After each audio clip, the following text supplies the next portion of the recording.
Hello दोस्तों, welcome to godly programme YouTube channel. तो इसमें देखिए दोस्तों, हम ये स्टार्ट कर रहे थे कि जावा फंडामेंटल का सीरीज स्टार्ट किया। मतलब जावा फुल स्टैक पूरा हम कवर करने वाले हैं। लेकिन उसमें फर्स्ट मॉड्यूल हमारा जावा फंडामेंटल है। उसमें हमारे ये टोटल 5 पॉइंट्स कंप्लीट हुए हुए हैं। मुझे लगता है कि अरे तक हमारा कंप्लीट हो चुका है। आज हम लेते हैं मेन मेथड। ठीक है। तो सबसे इम्पोर्टेंट मेन मेथड टॉपिक है, इंटरव्यू में भी बहुत बार पूछा जाता है। क्योंकि विदाउट मेन मेथड कोई भी प्रोग्राम हम नहीं लिख सकते, राइट। और इसके ऊपर बहुत सारे ट्रिकी क्वेश्चन इंटरव्यू में पूछे जा सकते हैं। ठीक है। तो यहाँ पे देखिए, मेन मेथड के बारे में हम आज डिस्कस कर देते हैं। ठीक है। तो यहाँ पे देखिए, मैं यहाँ पे क्लास ले लेता हूँ। ठीक है। तो यहाँ पे क्लास लेने के बाद आपको पता है कि इस क्लास में मैंने कोई भी मेन मेथड नहीं लिखा है। ठीक है। ये इस क्लास का नाम भी यहाँ पे दे देते हैं, जस्ट मिनट। तो यहाँ पे फॉर एग्जांपल डेमो नाम दिया मैंने। ठीक है। तो ये क्लास है फॉर एग्जांपल। इसमें क्या होता है कि कोई भी क्लास जब एग्जीक्यूशन के लिए आप जब ये डालते हैं, जैसे कि यहाँ पे देखिए आप रन कैसे करते हैं और कंपाइल कैसे करते हैं।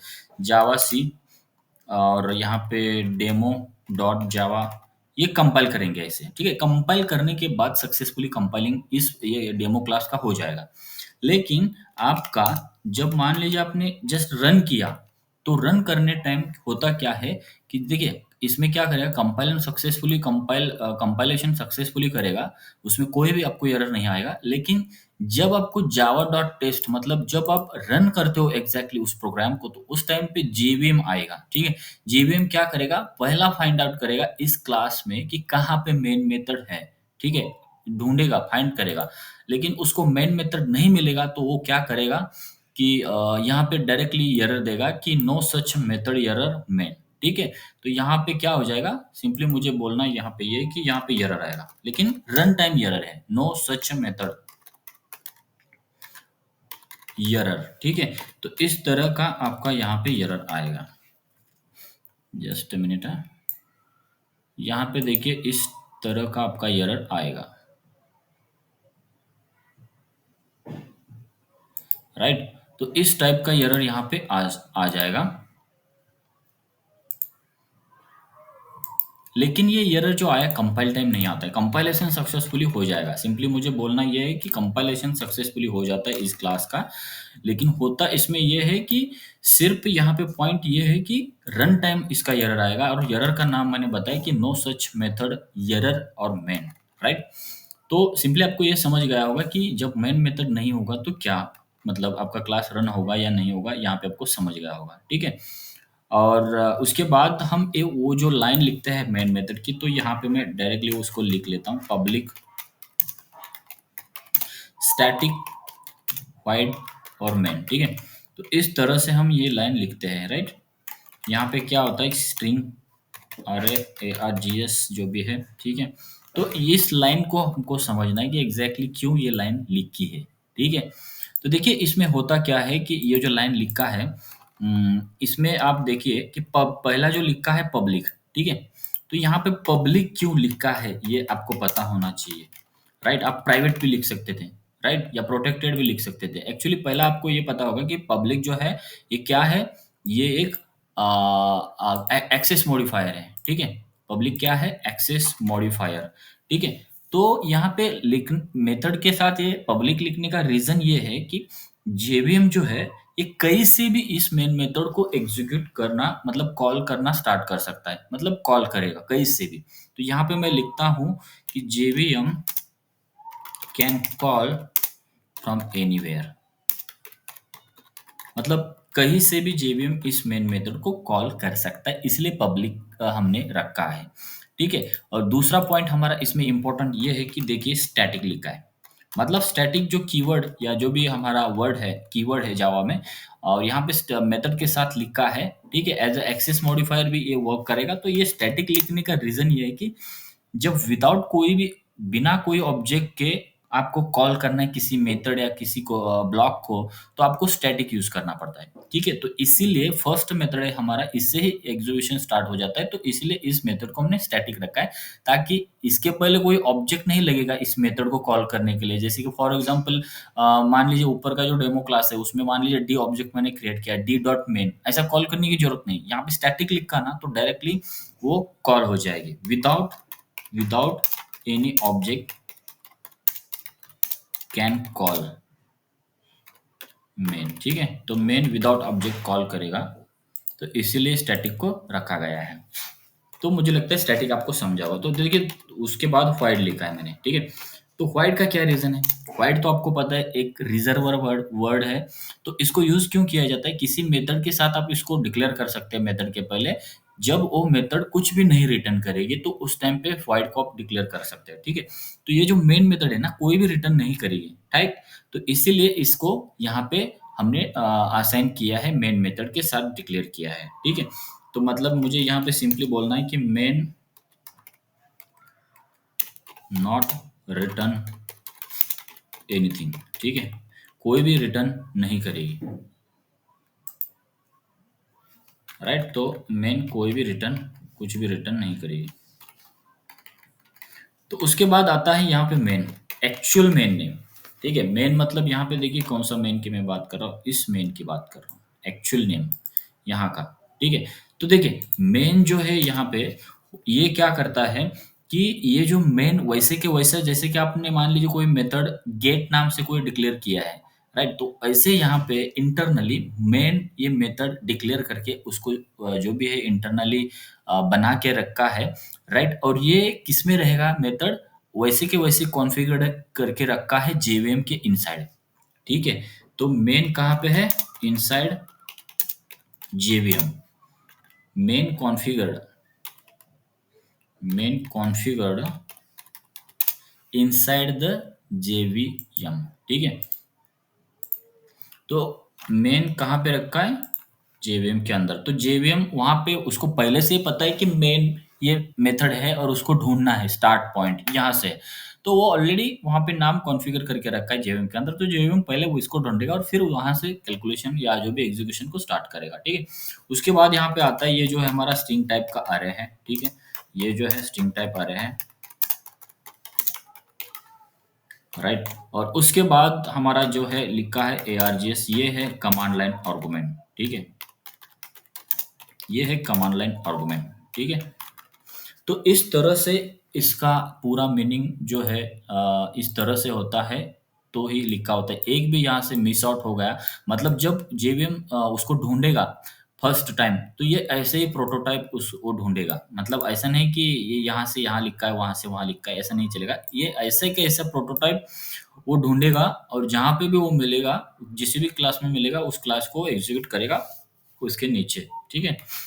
तो ये हो गया हमारा प्रोटोटाइप, कैसा लिखा जाता है मेन मेथड, ठीक है। अभी हम बात करते हैं, जैसे अभी मैंने अभी अभी जस्ट मैंने रिसेंटली क्या बोला कि आप ऐसे के ऐसे लिख सकते हैं या थोड़ा चेंज कर सकते हैं, ठीक है। तो देखिए इसमें कोई, ये तो पूरा स्ट्रिक्टली फॉलो किया जाता है। जैसे कि मेन मेथड का जो भी प्रोटोटाइप है, मेन मेथड का जो भी प्रोटोटाइप है, प्रोटोटाइप ये स्ट्रिक्टली फॉलोड किया जाता है। ये स्ट्रिक्टली वैसे लिखना ही है, स्ट्रिक्टली फॉलोड। लेकिन मेन पॉइंट ये आता है कि आप एक्सेस मॉडिफायर को चेंज कर सकते हैं, राइट। किसको कर सकते हैं आप चेंज? एक्सेस मॉडिफायर को। कौन सा एक्सेस मॉडिफायर? फॉर एग्जांपल यहाँ पे देखिए, यहाँ पे मैं ब्लैक कर देता हूँ, ठीक है। देखिए ये हमारा पॉइंट है अभी, तो हम पॉइंट सीख रहे हैं, ठीक है। ये फर्स्ट पॉइंट है, ठीक है। ये मेन मेथड स्ट्रिक्टली फॉलो किए करती है, ऊपर जैसे प्रोटोटाइप लिखा है उस तरह से, ठीक है। तो अभी बात आती है कि यार इसमें चेंज किया जा सकता है क्या, ठीक है। मतलब जो भी नंबरिंग है इंडेक्स वाइज, जैसे कि पब्लिक यहाँ पे है और फिर मैंने पब्लिक बाद में लिखा है, तो ऐसे चलेगा क्या? तो इसके बारे में बताना है, तो जो मॉडिफायर जो है ये आप उल्टा कर सकते हैं। फॉर एग्जाम्पल ऐसा लिख सकते हैं, ठीक। ये देखिए आप इस तरह से लिख सकते हैं, स्टैटिक और उसके बाद मैंने लिखा है पब्लिक, ठीक है। उसके बाद व्हाइट है मेरा, राइट। उसके बाद मेन है मेरा, ठीक है। मतलब मैंने चेंज इसमें क्या करके दिखाया है कि इसमें चेंज मैंने सिर्फ ये किया है कि पहले मैंने स्टैटिक लिखा और फिर पब्लिक लिखा है, ठीक है। तो ऐसा आप करेंगे, ARGS, ठीक है। तो ऐसा आप करेंगे ना, यहाँ पे मैंने कुछ ये किया है चेंजेस, ठीक है। तो यहाँ पे आप ध्यान रखिए, तो ये चलेगा, ऐसा भी चलेगा और ये ऊपर वाला जो भी है वो तो चलेगा ही, ठीक है। तो ये ऐसा आप चेंजेस कर सकते हैं, ठीक है। क्योंकि वो दोनों एक्सेस मॉडिफायर है, एक्सेस मॉडिफायर को आप कैसे भी चेंज करके रख सकते हैं, ठीक है। और क्या क्या कर सकते हैं हम? दूसरा पॉइंट हम देखते हैं, यहाँ पे हमारा फर्स्ट पॉइंट हम बताएंगे। और यहाँ पे हमारा दूसरा पॉइंट है, ठीक है। यहाँ पे देखिए हमारा दूसरा पॉइंट है, दूसरे में मैं ये बताना चाह रहा हूँ कि जब वो अंदर का जो मैंने ये लिखा है क्या, स्ट्रिंग, यहाँ पे देखिए जो स्ट्रिंग लिखा है अंदर, यहाँ पे मैंने लिखा है स्ट्रिंग, राइट। तो ये आप किस तरह से लिख सकते हैं, ये ऐसा आपका चलेगा, ये तो स्टैंडर्ड है। लेकिन यहाँ पे देखिए आप ऐसा भी लिख सकते हैं, स्ट्रिंग, फॉर एग्जांपल स्ट्रिंग है ARGS, और फिर आपने ऐसा लिखा, तो ये भी वैलिड है, राइट। आप उसको बदल सकते हैं, चेंज कर सकते हो। फिर मान लीजिए आप इस तरह से भी आप लिख सकते हैं। फॉर एग्जांपल यहाँ पे मैं दिखा देता हूँ, देखिए यहाँ पे ये इस तरह से भी आप लिख सकते हैं, राइट। सिंपल, वो क्या है, अरे है, स्ट्रिंग टाइप का। तो इस अरे को जैसे डिक्लेयर कर सकते हैं, तो वैसे हम यहाँ पे डिक्लेयर कर सकते हैं, ठीक है। तो यहाँ पे आपको ये समझ गया होगा, ठीक है। तो उसके बाद मैंने क्या बोला कि लास्ट वाला ये क्या है, command line argument, right. Command line argument जो भी नाम वहाँ पे लिखा है, वो आप यहाँ पे भी कुछ भी लिख सकते हो। फॉर एग्जांपल यहाँ पे देखिए किस तरह का लाइन है ये लाइन इस तरह का होता है, ठीक है। तो फॉर एग्जांपल ये कमांड लाइन जो आर्गुमेंट है, यहाँ पे ओनली मैं इतना ही लिखता हूँ। फॉर एग्जांपल मेन मेथड आपका ये है, और यहाँ पे स्ट्रिंग है, ठीक है। और ये तो ठीक है, मैंने ऐसे डिक्लेयर किया। यहाँ पे मैं गॉडली, मेरा नाम भी खुद का लिख सकता हूँ, ठीक है, गॉडली, ठीक है। तो ये लिखा तो कोई भी प्रॉब्लम नहीं आएगा, आपका प्रोग्राम परफेक्टली एग्जीक्यूट हो जाएगा, ठीक है। तो ये आप कर सकते हैं, समझ गए। तो देखिए आपको यहाँ तक समझा है, तो मैं और एक यहाँ पे पॉइंट बताना चाहूँगा कि कहाँ तक मतलब आप चेंजेस कर सकते हैं। फॉर एग्जांपल यहाँ पे देखिए स्ट्रिंग क्या है, स्ट्रिंग क्या था, ये अरे है, राइट। तो इस अरे के वजह आप मान लीजिए उसको रिप्लेस करके जैसे कि आर्ग पैरामीटर में भी कन्वर्ट कर सकते हैं। देखिए फेयर आर्ग, सॉरी जस्ट मिनट, यहाँ पे मैं लिखता हूँ, यहाँ पे देखिए मेन लिखा और अंदर क्या है, स्ट्रिंग टाइप का अरे है, ठीक है। तो इसको मैं ऐसे भी लिख सकता हूँ, ये कॉन्सेप्ट हमारा आने वाला है। लेकिन यहाँ पे देखिए ये जो है लिखा है, ये भी अरे है, ठीक है। तो इस तरह से, लेकिन ये अरे क्या होता है, ये अरे जो होता है ना यहाँ पे, मतलब फॉर एग्जांपल ये जो अरे होता है ना, इसमें कितने भी आप एलिमेंट ऐड कर सकते हो, राइट। मान लीजिए 50 60 या 1000 कितने भी एलिमेंट, ठीक है। तो इस टाइप के अरे को बोलते हैं आप फेयर आर्ग आर्गुमेंट, फेयर आर्ग अरे, ठीक है। तो ये क्या है, स्ट्रिंग अरे। तो ये आप इस तरह से भी आप लिख सकते हैं, ठीक है। तो यहाँ पे पॉइंट इतना ही समझना है आपको, वी कैन रिप्लेस स्ट्रिंग अरे with fair arg parameter, fair arg parameter, ठीक है। ये है फेयर आर्ग पैरामीटर, तो इस तरह से लिखा जाता है। तो ये इसका और इसका मीनिंग सेम होता है। तो इस ये हमारा फोर्थ नंबर का पॉइंट है मेन मेथड के केस में। तो ये मुझे लगता है कि आपको समझ गया होगा, ठीक है। और एक मुझे बताना है इसमें कि we can declare main method with final synchronize script type पे भी सारे कीवर्ड यूज कर सकते हैं। यहाँ पे एक पॉइंट मैं बताना चाहूंगा कि कुछ मॉडिफायर और भी है, जैसे कि इसका नाम दे देता हूँ, ये एक मॉडिफायर है जावा में। उसके बाद सिंक्रो, यहाँ पे क्या है, सिंक्रोनाइज्ड एक है। उसके बाद स्ट्रिक्ट, ये आगे आने वाले हैं हमारे स्ट्रिक्ट एफएफई, ये तीनों मान लीजिए है, तो ये तीनों अलाउड है, राइट।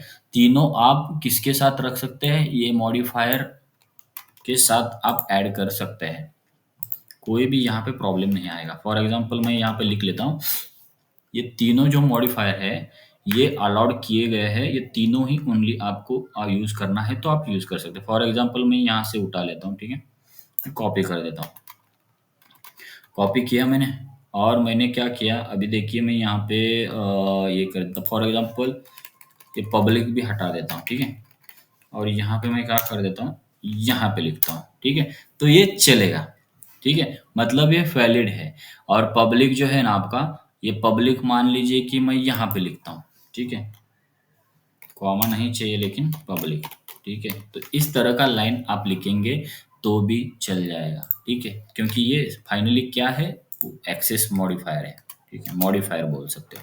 तो ये जो मेथड अभी जो लिखा है मेन मेथड, तो ये भी चलेगा। ये पूरा उसको मैं क्या कर देता हूँ, ग्रीन कर देता हूँ, तो समझेगा आपको। तो इस तरह से आप लिख सकते हैं, ठीक है। उसके बाद अभी हम यहाँ पे मेन मेथड का ये देखते हैं कि देखिए अभी मेन मेथड के कुछ पॉइंट्स हमने देखे हैं कि एग्जैक्टली किस तरह से लिखा जाता है उसको, ठीक है। लेकिन क्वेश्चन कभी कभी ये आ जाता है या इंटरव्यू में भी पूछा जाता है कि मतलब जैसे कि मतलब क्या बोलते हैं इसको, मेन मेथड के बारे में बहुत ज़्यादा इंटरव्यू में क्वेश्चन पूछे जाते हैं। तो यहाँ पे देखिए मेन मेथड के बारे में मुझे और एक पॉइंट यहाँ पे ये बताना है कि मेन मेथड में जो होती है उसमें ओवरराइडिंग किया जा सकता है या नहीं किया जा सकता है। तो यहाँ मैं लिखता हूँ ओवर लोडिंग। ठीक है, तो देखिए मेन मेथड की बात कर रहे हैं तो उस वो तो एक फाइनली मेथड है, तो उसको हम ये भी समझना चाहिए कि वो ओवरलोडिंग की जा सकती है। मतलब दो मेन मेथड में लिख सकता हूँ क्या विदाउट मतलब विथ डिफरेंट पैरामीटर, इसको ही ओवरलोडिंग बोला जाता है। तो ये पॉसिबल है क्या? तो यहाँ पे मैं बोलना चाहूंगा, एक क्वेश्चन इंटरव्यू में पूछा जाए तो बता देना कि यस ये पॉसिबल है। तो यहाँ पे मैं कुछ एग्जाम्पल भी यहाँ पे लिख लेता हूँ ताकि आपको वहां पे ये समझ में आ जाएगा। जस्ट मिनट में यहाँ पे एग्जाम्पल लिख लेता हूँ। ठीक है, तो आपको यहाँ पे समझ में आ जाएगा कि कैसे ओवरलोडिंग मैंने मेन मेथड का किया है। ठीक है, तो यहाँ पे देखिए मैं कुछ क्लास डिक्लेयर कर रहा हूँ। फॉर एग्जांपल यहाँ पे मैंने क्लास लिया, ठीक है, और उसके बाद क्लास को मैंने क्लोज किया और उसके अंदर मैं लिख रहा हूँ। ठीक है, इसके अंदर मैं लिख रहा हूँ for example public static wide main, और उसके बाद मैं लिख रहा हूँ अंदर स्ट्रिंग या जीएस। ठीक है, जो भी है ये हटा देते हैं। तो ये फॉर एग्जांपल के लिए हम ले रहे हैं, और उसके बाद ओपन किया है, उसके बाद क्लोज किया है और उसके अंदर मैं लिखता हूँ। ठीक है, तो अभी देखिए यहाँ पे जब मैं लिखूंगा system dot out dot print ln, ठीक है, ऐसा मैं लिखूंगा और यहाँ पे मैं कुछ तो प्रिंट कर रहा हूँ। ठीक है, फॉर एग्जांपल यहाँ पे लिखता हूँ कि स्ट्रिंग टाइप मेथड, राइट, ऐसा मैं लिख रहा हूँ। जस्ट मैंने प्रिंट किया यहाँ पे, राइट। तो अभी देखिए मैंने क्या किया है कि यहाँ पे प्रिंट कर रहा हूँ मैं, मतलब जस्ट कुछ भी प्रिंट कर सकते हो आप, लेकिन मुझे समझने के लिए मैं ये प्रिंट कर रहा हूँ। तो फॉर एग्जांपल इसमें मैंने ये किया, ठीक है, पहले मेथड में, और उसके बाद मैं क्या कर रहा हूँ यहाँ पे दूसरा एक मेथड ले रहा हूँ। दूसरा कौन सा मेथड ले लो, और एक पब्लिक स्टैटिक मेथड। ठीक है, इसको ही कॉपी कर देते हैं, मतलब सिंपली हम ओवरलोडिंग कर रहे हैं। लेकिन यहाँ पे मैंने क्या किया कि इंट टाइप दे दिया, अरे राइट, तो इंट टाइप दे दिया। इंट टाइप देने के बाद यहाँ पे मैंने ओपन किया और यहाँ पे मैंने प्रिंट क्या किया, यहाँ पे देखिए मैं प्रिंट कर रहा हूँ अभी इंट टाइप मेथड। ठीक है, तो अभी देखिए जो हमने ये प्रोग्राम लिखा है यहाँ पे दो मेन मेथड लिखा है, पहला मेन मेथड है और ये दूसरा मेथड है। लेकिन फर्क क्या है, यहाँ पे हमारे पैरामीटर ये इंट टाइप का है और ये स्ट्रिंग टाइप का है। तो देखिए इस टाइप का कोई प्रोग्राम आप लिखेंगे तो होता क्या है मालूम है, कि जब ये प्रोग्राम रन करना स्टार्ट करेंगे तो इसमें ये ओवरलोडिंग, मतलब प्रोग्राम कंपाइल होगा, एग्जीक्यूट होगा, जो भी प्रोसेस हो जाएगा। लेकिन एग्जीक्यूट कब हो, एग्जीक्यूट या आउटपुट इसका क्या आएगा, ये आउटपुट आएगा। क्या मतलब, जो भी हमारा जेवीएम है ये इसको ही लेगा और इसको ही एग्जीक्यूट करेगा। समझ गए? और ये जो है एज अ नॉर्मल मेथड जैसा कंसीडर किया जाएगा, आपको किसी ऑब्जेक्ट के साथ उसको कॉल करना पड़ेगा, राइट। मतलब ये मेथड कंसीडर किया जाएगा, जेवीएम ये मेथड को ढूंढेगा स्ट्रिंग वाला मेथड, स्ट्रिंग वाला मिलेगा तो उसमें जो भी है वो एग्जीक्यूट करेगा। लेकिन ये इंट वाला मेथड है, नॉर्मली कंसीडर किया गया है। जैसे नॉर्मली हम मेथड बनाते हैं उस तरह से आपको इसको कॉल करना है या रन करना है तो वो रन होगी। लेकिन इस केस में आउटपुट ओनली ये आएगा स्ट्रिंग टाइप मेथड, राइट। लेकिन जब मैं कोई ऑब्जेक्ट क्रिएट करूंगा और इस मेथड को कॉल करूंगा, क्या बोलते हैं इस वाले मेथड को, तो ये दूसरा आउटपुट आएगा, राइट। तो मुझे लगता है ओवरलोडिंग जो है ये हम बता रहे हैं कि इसमें ओवरलोडिंग पॉसिबल है और ओवरलोडिंग आप कर सकते हैं मेन मेथड के साथ। उसके बाद दूसरा एक कॉन्सेप्ट आता है कि इनहेरिटेंस। देखिए इनहेरिटेंस ये भी बहुत ही इंपॉर्टेंट हमारा कॉन्सेप्ट है मेन मेथड के अंदर। देखिए मेन मेथड जो है ये एप्लीकेबल, मतलब इनहेरिटेंस क्या है, इनहेरिटेंस जो कॉन्सेप्ट है ये एप्लीकेबल है मेन मेथड के लिए। मतलब मेन मेथड एप्लीकेबल करता है, आप यूज कर सकते हैं inheritance concept in main method case. ठीक है, मेन मेथड जो हम सीख रहे हैं ना उसमें इनहेरिटेंस भी इंप्लीमेंट आप कर सकते हैं। तो यहाँ पे देखिए इनहेरिटेंस मतलब मैं बताना ये चाह रहा हूँ, यहाँ पे एग्जाम्पल लेते हैं तो आपको समझेगा कि इनहेरिटेंस कैसे होता है। ठीक है, यहाँ पे देखिए फॉर एग्जाम्पल मैंने क्लास लिखा, क्लास का नाम मैंने दिया है फॉर एग्जाम्पल आर दिया, कैपिटल लिखते हैं इसको, आर दिया। ठीक है, क्लास यहाँ पे मैंने डिक्लेयर किया। ठीक है, उसके बाद क्लास को मैंने क्लोज किया और उसके बाद दूसरा मैंने क्लास लिया, इसका नाम दिया टी और एक्सटेंड कर रहा है ये कहाँ से, क्योंकि मैं इनहेरिटेंस यहाँ पे दिखाना चाह रहा हूँ तो एक्सटेंड कर रहा है ये आर से। ठीक है, इसको मैं ओपन कर देता हूँ, इसको मैं क्लोज कर देता हूँ। राइट, तो फॉर एग्जाम्पल इसमें आपने ये प्रिंट किया है। ठीक है, यहाँ पे देखिए आपने क्या किया है, और पब्लिक स्टैटिक जो मेथड है ये इसमें है, पहले वाले में है। ठीक है, तो इनहेरिटेंस का केस कैसे होता है मैं बता रहा हूँ। ठीक है, फॉर एग्जाम्पल इस केस में क्या है, हमारा मेन मेथड है, मतलब पेरेंट में मेन मेथड है लेकिन इसमें नहीं है। ठीक है, और उसके बाद इसके अंदर मैंने क्या किया, ठीक है, ये मेन मेथड के अंदर मैंने ये प्रिंट किया है। जस्ट मिनट, ये भी कॉपी कर देते हैं। राइट, तो यहाँ पे मैं इसको कॉपी कर देता हूँ। ठीक है, यहाँ पे मैंने प्रिंट किया है कि दिस इज पेरेंट मेन। ठीक है, और उसके बाद में इसको प्रिंट कर देता हूँ, और यहाँ पे मैंने लिखा है फॉर एग्जांपल, यहाँ पे मेन मेथड नहीं है चाइल्ड में, ये ध्यान में रखना है आपको, child, this is child method या चाइल्ड क्लास बोल सकते हो।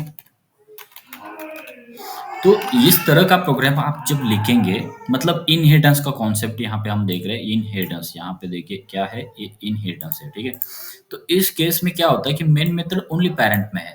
राइट, तो यहाँ पे मैं एक प्रिंट करना चाह रहा हूँ। राइट, और उसके बाद ये एक्सटेंड होने वाला क्लास है टी आर से, हमारा पेरेंट से, तो होगा क्या, जब ये रन करेंगे ना तो इसमें मेन मेथड नहीं है। राइट, इसमें मेन मेथड नहीं है तो चल जाएगा।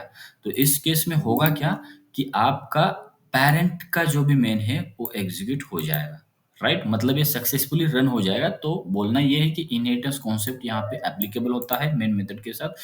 तो इसमें मेन मेथड नहीं है तो यहाँ का मेन मेथड मतलब यूज किया जाएगा एग्जीक्यूशन के लिए। ठीक है, तो ये सक्सेसफुली ये प्रोग्राम हमारा एग्जीक्यूट हो जाएगा। ठीक है, तो मुझे लगता है ये आपको अच्छे लेवल पे समझ में आ जाएगा। लेकिन तो आप, मुझे लगता है आपके मन में एक क्वेश्चन आया होगा कि ओवरलोडिंग इनहेरिटेंस ये कॉन्सेप्ट एप्लीकेबल है, तो यार ओवरराइडिंग का क्या है। राइट, ओवरराइडिंग, देखिए ओवरराइडिंग भी पॉसिबल है। क्वेश्चन आपको किसी ने पूछा तो आप बोल सकते हैं कि ओवरराइडिंग भी पॉसिबल है, बट होता है मेन मेथड के साथ कि उसमें हाइडिंग हो जाती है, डेटा हाइडिंग का कॉन्सेप्ट यहाँ पे इम्प्लीमेंट हो जाता है। ओवरराइडिंग तो होती ही है लेकिन कॉन्सेप्ट यहाँ पे बन जाता है डेटा हाइडिंग का या मेथड हाइडिंग का। ठीक है, मेथड हाइडिंग या डेटा हाइडिंग बोल सकते हो, ओवरराइडिंग पॉसिबल है। ठीक है, अभी देखिए अभी ओवरराइडिंग हम देख रहे हैं कि मेन मेथड के अंदर क्या हो जाता है, ओवरराइडिंग एप्लीकेबल है या नहीं है ये देख रहे हैं। तो यस एप्लीकेबल है, लेकिन मैं ये बोल रहा हूँ कि वहाँ पे होता ये है कि हाइडिंग हो जाती है। ठीक है, तो फॉर एग्जाम्पल इसको ही हम कॉपी कर देते हैं, इस एग्जाम्पल को, फॉर एग्जाम्पल इसको मैंने कॉपी किया। ठीक है, कॉपी करने के बाद यहाँ पे देखिए मैंने क्या कर रहा हूँ अभी, इसको थोड़ा सा नीचे लेते हैं हम ताकि ये अंदर आएगा। ठीक है, यहाँ पे देखिए हमारा ये क्लास है, इसको मैंने कॉपी किया है क्योंकि यहाँ पे हम क्या कर रहे हैं, ओवरराइडिंग में क्या होता है कि ये जो आपके पैरामीटर्स होते हैं, सॉरी हम कॉपी एक्चुअली इनहेरिटेंस का किया, मुझे इसका कॉपी करना है, ओवरलोडिंग का मैं कॉपी करता हूँ ताकि मुझे यहाँ पे वही एग्जांपल देना है। तो मैंने अभी कॉपी किसको किया, ओवरलोडिंग का एग्जांपल।